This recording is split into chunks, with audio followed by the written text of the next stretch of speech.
Hi there everyone, welcome to my channel. So in this video we will talk about what is OpenVMS is all about, or OpenVMS operating system.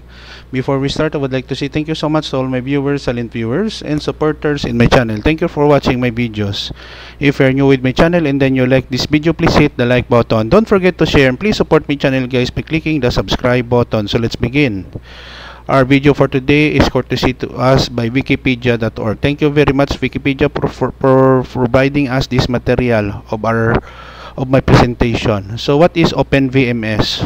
OpenVMS, often referred to as just VMS, is a multi-user, multi-processing, and virtual memory-based operating system. It is designed to support time sharing, batch processing, transaction processing, and workstation applications. Customers using OpenVMS includes banks and financial services, hospitals and healthcare, telecommunications operators, network information services, and industrial manufacturers. During the 1990s and 2000s, there are approximately 500,000 VMS systems in operation worldwide.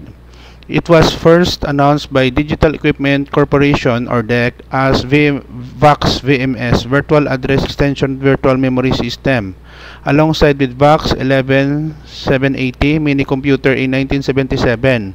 OpenVMS has subsequently been ported to run on DEC Alpha systems, the Itanium-based HPE Integrity servers, and selected x86-84 hardware and hypervisors.